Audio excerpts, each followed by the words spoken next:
Alguien dijo, ¿qué hay de la ley de Moisés? Dios dio la ley de Moisés.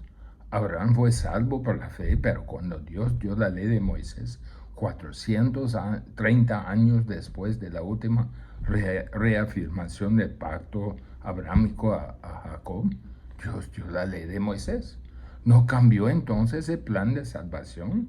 ¿No pasó de ser solo por fe a ser por las obras de la ley? ¿No es ese el propósito de esta nueva revelación? O por lo menos no es una combinación de la fe de Abraham y la adherencia a la ley de Moisés. ¿Cuál es esta promesa? Un sinónimo de promesa será garantía, otro sería voto, otro sinónimo sería vínculo, pero esencialmente el sinónimo es pacto. Dios hizo un pacto. Analicemos ese argumento, porque es cierto que la nueva revelación borra a todo lo que vino antes, pero en la Biblia Dios ha hecho pactos. Los pactos de Dios, a diferencia de un pacto de matrimonio, son unilaterales. Es decir, los pactos que Dios hace son solo de Él. Hay pactos incondicionales críticos en la Biblia. Esos convenios se pueden definir por tres cosas. Número uno, son divinos, pactos divinos. Es decir, vienen solo de Dios y por eso son incondicionales. No depende de nada de lo que haga nadie. Son divinos e incondicionales. Segundo lugar, son pactos eternos. Por lo tanto, son irrevocables, duran para siempre. Y en tercer lugar, son pactos de la gracia y por lo tanto son pactos inmerecidos. Así que tenemos a Dios haciendo promesas, haciendo pactos de promesa que son incondicionales, irrevocables e inmerecidos. Son promesas divinas, eternas, llenas de gracias y no dependen de nosotros para su satisfacción. Dependen de Dios y por lo tanto son pactos de promesa. Y debemos recordar que los pactos de promesa son superiores al pacto de la ley. El propósito de la ley tiene que ser otra. La promesa de Dios en primer lugar es superior a la ley porque ha sido confirmado por Dios. En Gálatas 3:15 dice, hermanos, hablo en términos humanos. Un pacto, aunque sea de hombre, una vez ratificado, nadie lo invalida ni le añade. Pablo empieza con hermanos. No está hablando de inconversos aquí. Pablo está hablando a creyentes que han sido hechizados por que han sido hechizados por este argumento.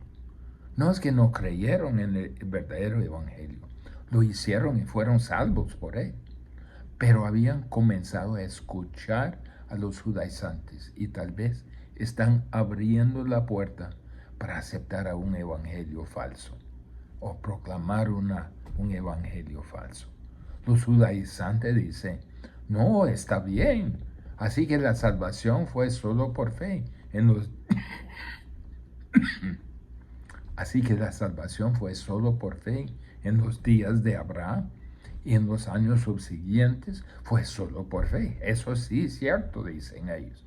Pero cuando vino la ley, Dios cambió los medios de salvación. Fue fe hasta la ley, pero cuando vino la ley, el camino de la fe fue revocado. Y la salvación fue por la fe, sí había que creer en Dios y por guardar la ley. No, dice Pablo. No, porque no es así como funcionan los pactos. Un pacto ratificado es siempre vinculante. Nadie la invalida, ni la deja de lado, ni siquiera añade condiciones. La promesa Abraham original de fe fue confirmada y vinculante y no se puede cambiar. Él dice, la gente ni siquiera hace eso con pacto humano cuando ha sido ratificado. Disculpe. Una vez que está firmado, establecido, nadie lo deja de lado ni le agrega condiciones. Un pacto es por definición una promesa vinculante, un acuerdo vinculante. Pablo aquí está hablando de un pacto humano, tal vez como, por ejemplo, el pacto matrimonial. Cuando hace un acuerdo vinculante con alguien, cuando te compromete a algo, cuando garantiza y jura y se vincula a algo, una vez que se ratifica, nadie lo deja de lado ni agrega condiciones. Dios hizo un pacto con Abraham y no se la puede cambiar. La ley de Moisés no cambia la promesa abrámica de la fe. Dios le ha dado la promesa del pacto a Abraham. La salvación era por fe. Mire lo que dice en Génesis, ¿se acuerda? Génesis 15:6. Y Abraham creyó a Jehová y le fue contado por justicia. La justicia se le imputa a un hombre que creyó. No le imputó su propia justicia, porque su justicia es trapo de inmundicia. Pero Dios le concede su propia justicia meramente y puramente sobre la base de su fe. Esa es la salvación por fe. Esa es la promesa. Ese es el pacto de la promesa. Este no fue un pacto entre Dios y Abraham. Ese es un pacto entre Dios y Dios. De nuevo, es unilateral. Es divina y por lo tanto es irrevocable. Y por lo tanto depende de Él. Es misericordiosa y no depende de Abraham. Dios se amarró a ese pacto. Y una vez que Dios está obligado a ese pacto, unilateralmente este pacto era ratificado. No puede cambiarlo porque Dios mismo lo confirmó. Entonces superior a la ley porque fue confirmado por Dios. En segundo lugar, debemos recordar la promesa de Dios es superior a la ley porque está centrada en Cristo. Mire Gálatas 3:16. Ahora bien, a Abraham fueron hechas las promesas y a su simiente. No dice y a las simientes, como si hablase de muchos, sino como de uno. Y tu simiente, la cual es Cristo. La palabra simiente puede referirse a un individuo, lo que hace en Génesis 4:25, refiriéndose solo a Set. Lo hace también en Génesis 21:13, refiriendo a Ismael y solo a Ismael. Lo hace en 1 de Samuel 1:11, se refiere a Samuel y solo a Samuel. Segundo de Samuel 7:12, se refiere a Salomón y solo a Salomón. Por lo tanto, simiente puede referirse a uno. Cuando Dios hizo una promesa a Abraham y a su descendencia, estaba hablando de Cristo, no de descendiente físico de Abraham, sino de la simiente final y definitiva, a Cristo. Él lo dice en claramente en versículo 16, que acabamos de leer. Solo en Cristo son bendecidos los hombres. Es solo en unión con Él que es bendecido. Las promesas vienen a través de aquel que es Cristo. Es por eso que a Pablo le encanta hablar en Cristo, morir en Cristo, ser sepultado en Cristo, resucitar en Cristo. Gálatas 2:20 dice, con Cristo estoy juntamente crucificado, y ya no vivo yo, mas vive Cristo en mí. Todos aquellos a lo largo de la historia que recibirán la bendición de Abraham, solo recibirán estas bendiciones porque están en Cristo. Incluso las personas del Antiguo Testamento que murieron en fe antes de que Cristo viniera, estaban en Él, en su muerte. Él murió en su lugar, pagando una propiciación por sus pecados. El pueblo que creyó antes de Él, el pueblo que creyó después de Él.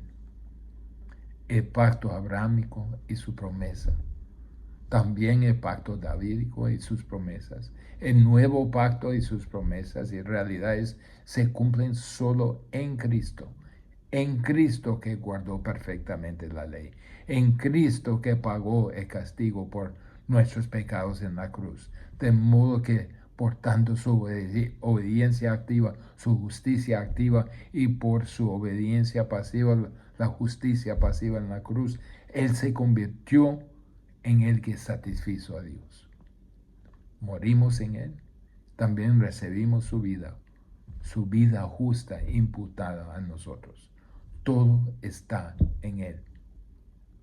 Mire, alguien puede decir, ¿y quién es este simiente? Pablo lo dijo claro, pero veamos en Génesis 3:15. Era uno en Génesis 12. Es uno en Gálatas. Es el Señor Jesucristo. Es esta simiente. La promesa de Génesis 3:15. Ahí en Génesis 12, en Gálatas, es el mismo.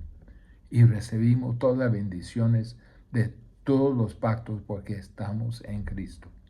La promesa de Dios a Abraham, en su significado más rico y pleno, se cumple en Cristo. La promesa de Dios a David, en su cumplimiento, se cumple en Cristo. El nuevo pacto se cumple en Cristo, en su muerte, en su resurrección, en que estamos unidos a Él. Está resuelto entonces. Este pacto es divino. Este pacto es eterno. Este pacto es misericordioso. Es de Dios. Fue ratificado en la muerte y resurrección de Jesucristo, confirmado por Dios y centrado en Cristo. Nadie puede interrumpirlo.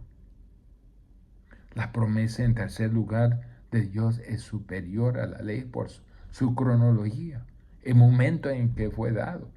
Mire, dice Pablo en versículo 17, esto pues digo, el pacto previamente ratificado por Dios para con Cristo, la ley que vino 430 años después, no la abroga para invalidar la promesa. Eso no puede ser. Éxodo 12:40 dice 430 años después de que se... Disculpe. Éxodo 12:40 que dice 430 años después de que se dio el pacto vino la ley. ¿Y por qué 430 años? Porque fue 430 años después de la repetición de la promesa abrámica a Jacob, quien luego descendió a Egipto.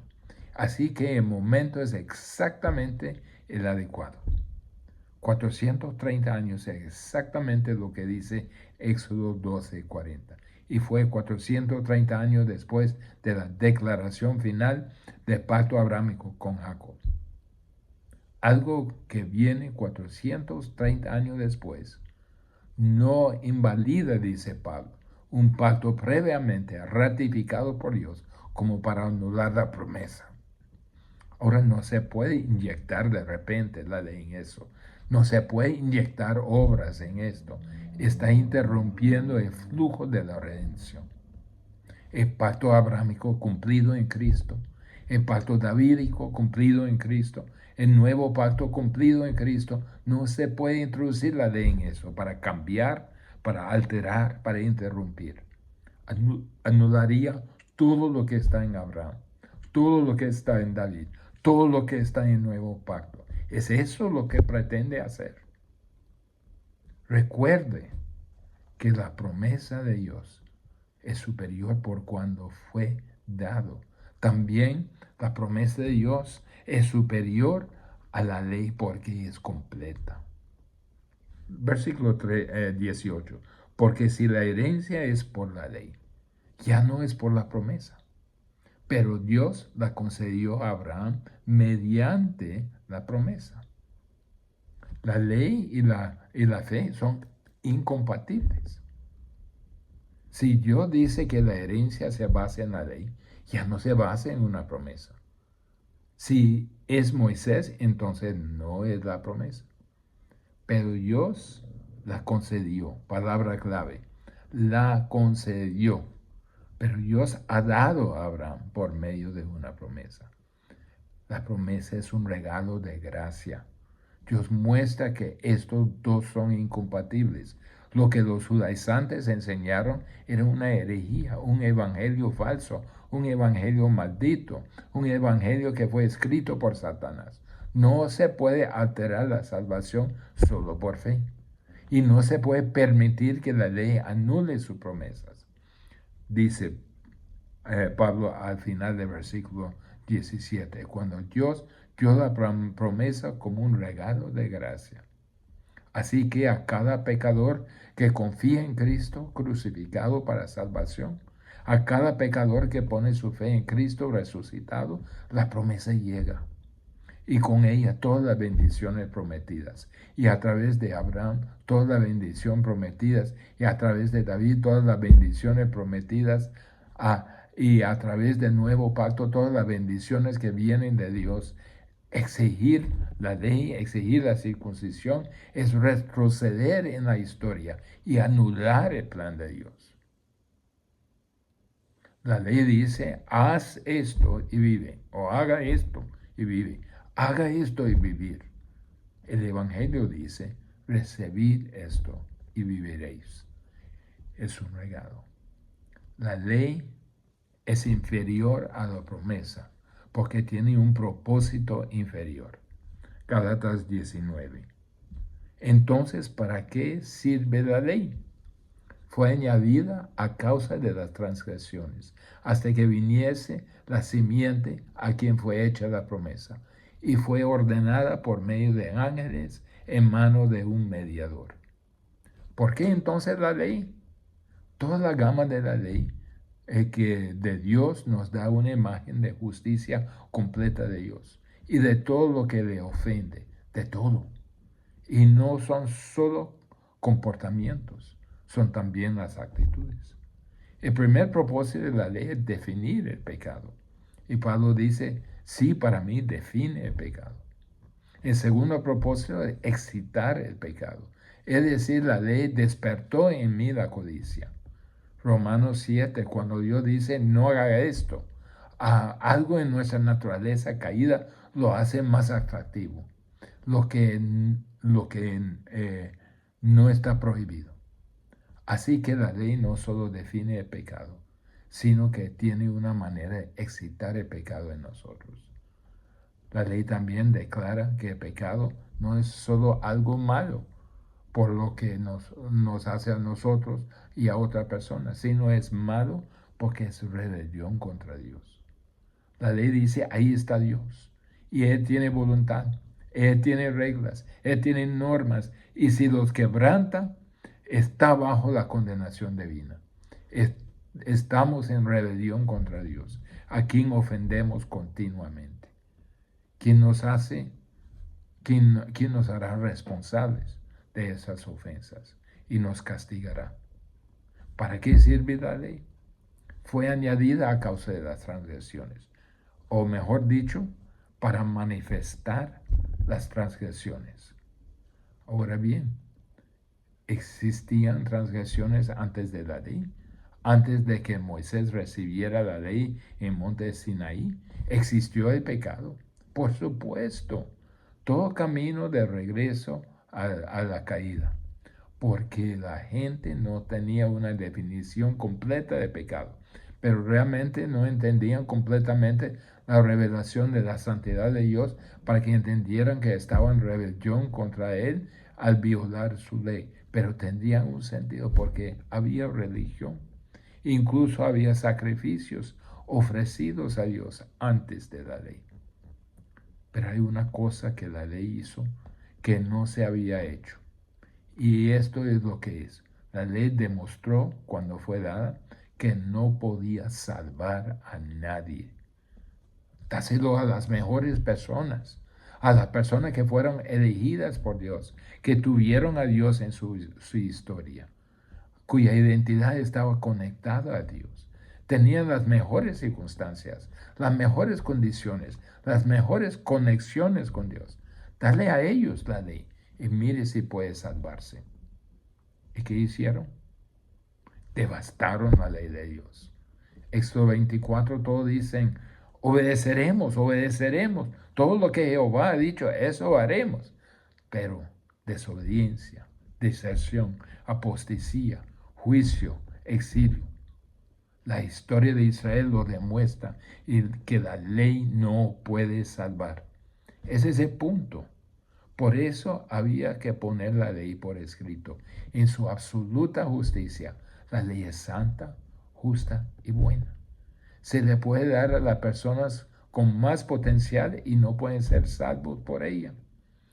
Ya sea que se trate de la ley establecida en sus detalles o de que sea la ley resumida en los 10 mandamientos, ni siquiera pueden guardar el primer mandamiento. Amar al Señor su Dios con todo su corazón, con todo su corazón, con alma y mente y fuerzas. No pueden guardar el mandamiento de no tener otros dioses, de no hacer ídolos. Hicieron todo esto y causaron estragos en el resto de los 10 mandamientos. La ley fue dada para demostrar al mundo entero que nadie puede ser salvo por la ley. El propósito de la ley es inferior. No es para curar el pecado, es para maldecir al pecador. Gálatas 3:24. Brincamos a 24. De manera que la ley ha sido nuestro ayo para llevarnos a Cristo, a fin de que fuésemos justificados por la fe. La plena obra de la ley le conduce al Redentor. En Lucas dice, yo sé propicio a mi pecador, para clamar por perdón, como alguien indigno de Dios que justifica a los impíos, que saben que son impíos, que era para hacer que un pueblo estuviera desesperado por el Salvador. La ley fue añadida a causa de la transgresión hasta que viniera la simiente quien se le había hecho la promesa. La ley es temporal. Por eso todo desapareció. No tenía un propósito duradero. Demostró lo que tenía que demostrar y demostró a nivel más dramático que mostró que no puede salvar la ley. La ley es inferior. También porque es inferior a la promesa de fe porque tiene mediadores. Eso es lo que Pablo quiso decir en Gálatas 3:19.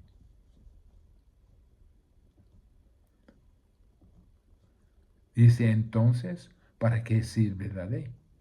Fue añadida a causa de las transgresiones, hasta que viniese la simiente a quien fue hecha la promesa, y fue ordenada por medio de ángeles en mano de un mediador. Regresemos a Dios. Esa es su ley, su santa ley que llega a los ángeles, de los ángeles a Moisés, de Moisés al pueblo. Fueron mediadores. Moisés baja de la montaña, él tiene la ley. Así que tienen mediadores. Es inferior a las promesas, la promesa de fe, debido a sus mediadores creados. Los ángeles son seres creados. Moisés era solo un hombre. Son inferiores.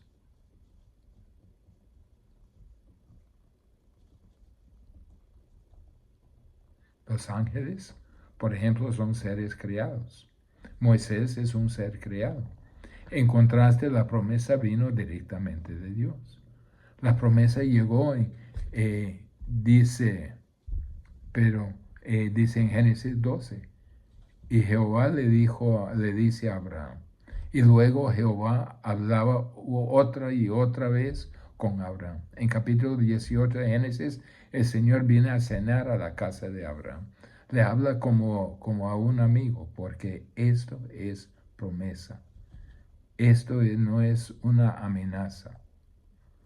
Es la promesa divina, eterna y misericordiosa de la salvación. ¿Quiénes fueron los mediadores? Miremos cuando se trata de la ley, Dios está escondido en la distancia. Mire a Éxodo 19, del 18 a 21. Escuche, todo el monte Sinaí humeaba, porque Jehová había descendido sobre sobre él en fuego, y el humo subía como el humo de un horno, y todo el monte se estremecía en gran manera. El sonido de la bocina iba aumentando en extremo. Moisés hablaba y Dios respondía con voz tronante. Y descendió Jehová sobre el monte Sinaí, sobre la cumbre del monte, y llamó Jehová a Moisés a la cumbre del monte. Y Moisés subió. Jehová dijo a Moisés: desciende, ordena al pueblo que no traspase los límites para ver a Jehová, porque caerá multitud de ellos. Y en versículo 23, Moisés dijo a Jehová: el pueblo no podrá subir al monte Sinaí, porque tú nos has mandado diciendo: señala límites y santificarlo. Uno de los mediadores fue Moisés. Moisés se encuentra con Dios, pero es solo Moisés. Pero Dios no está solo. Miren en Deuteronomio 33:1. Esa es la bendición con la cual bendijo Moisés, varón de Dios, a los hijos de Israel, antes de que muriese. Así que Dios se lo dio a Moisés, lo medió a través de Moisés, y luego Moisés se lo dio al pueblo. Hubo un mediador. Pero hay otro detalle. Vea conmigo, esta es una imagen de Dios descendiendo para dar la ley, con miles y miles de ángeles y relámpagos brillantes y aterradores.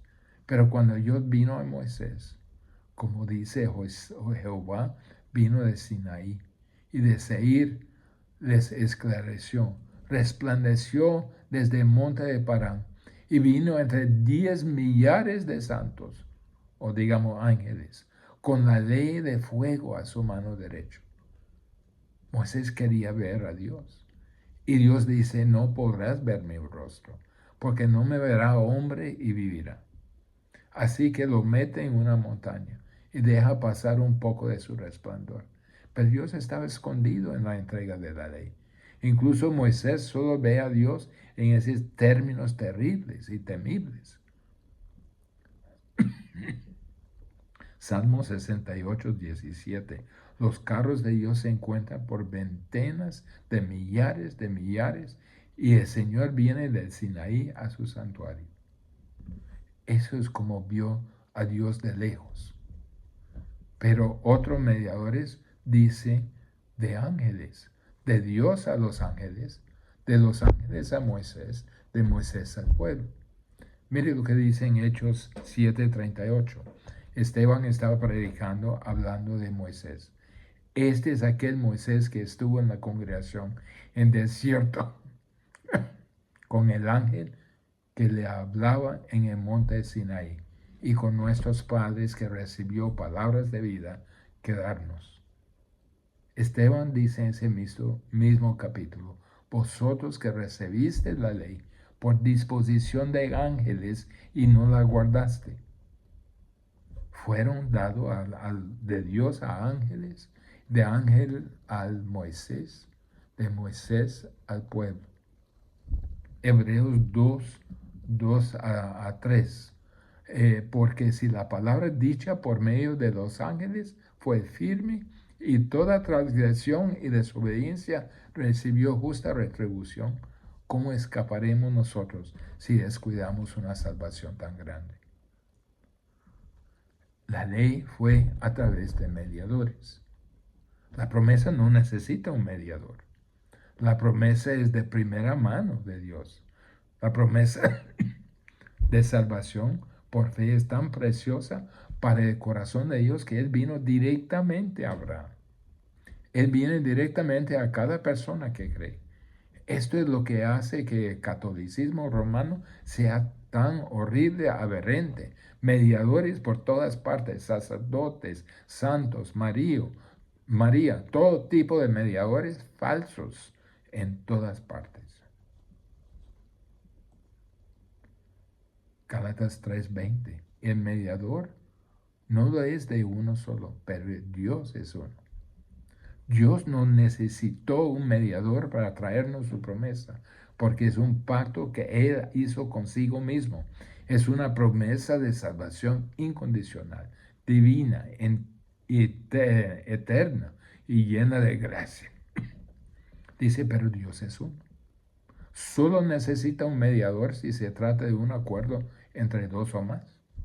La ley era Dios a través de los ángeles, para Moisés, para el pueblo. Y será mejor que guardes esta ley. Todos estos mediadores diciéndole por Dios, es mejor que guardas esta ley o morirás. Eso es inferior a la promesa, porque la promesa es incondicional, es unilateral, es eterna. La promesa es mucho mejor que la ley. La ley, por último, es inferior a la promesa por lo que logró, o más bien lo que no logró. Gálatas 3:21. Luego, la ley es contraria a la promesa de Dios. En ninguna manera. Porque si la ley dada pudiera vivificar, la justicia fuera verdaderamente por la ley. La ley no puede traer vida. La historia de Israel, la historia de la ley demuestran que eso no sucede. La ley nunca fue capaz de impartir la vida espiritual, la vida eterna. Si hubiera podido, entonces la justicia se habría basado en la ley, por lo que podía hacer los hombres. Pero la presencia de la ley a lo largo de todos estos siglos demuestra lo contrario. Como dice en 2 Corintios 3:6, la letra o la ley mata, mas el espíritu vivifica. ¿Está en conflicto la ley? No, de ninguna manera. Ninguna ley puede dar vida. De ser así, entonces la justicia ciertamente se habría basado en la ley, pero lo que sale de la ley no es justicia, sino condenación, injusticia. Por eso Pablo dice, ay miserable de mí. Gálatas 3:22 lo termina, mas la escritura lo encerró todo bajo el pecado, para que la promesa que es por la fe en Jesucristo fuese dada a los creyentes. ¿Qué hizo la ley? Nos metió en la cárcel, nos encerraron. Versículo 23 dice que nos puso en custodia, nos tomó prisioneros. Eso es lo que hizo la ley. El pecado es el carcelero, nos encadenó. Y cada pecado que cometemos aprieta las cadenas, hasta que al fin son completamente aplastadas. No, la ley no es un camino alternativo de salvación en conflicto con la fe. La ley tomó a todos presos. ¿Se acuerda Gálatas 3:10? Maldito todo aquel que no permaneciera en todas las cosas escritas en el libro de la ley para hacerlas, a fin de que la promesa por la fe en Jesucristo sea dada a los que creen. Lo está consiguiendo. Salvación por la fe para los que creen. La confianza sencilla abraza todas las promesas de Dios cuando abraza a Cristo. Hasta que la ley, la conciencia, la obra del Espíritu no nos haya aplastado. Ay. No admitimos la necesidad del Evangelio para vender a nuestras heridas, hasta que la ley nos haya arrestado, encarcelado, encadenado. No anhelaremos a Cristo, que nos hará libres, hasta que la ley no nos haya sentenciado, condenado, ejecutado. Pero una vez que lo hizo, corremos a Cristo para recibir una nueva vida. Conocemos nuestros pecados, conocemos que estamos perdidos, pero se convierte en nuestro tutor que conduce a Cristo para que podamos ser justificados por la fe, no por la ley. Oremos. Padre, te damos gracias que tu promesa es por la fe, no por lo que nosotros podríamos hacer con la ley. La ley nos mataría. La ley nos mete en la cárcel de condenación, pero la fe vivifica.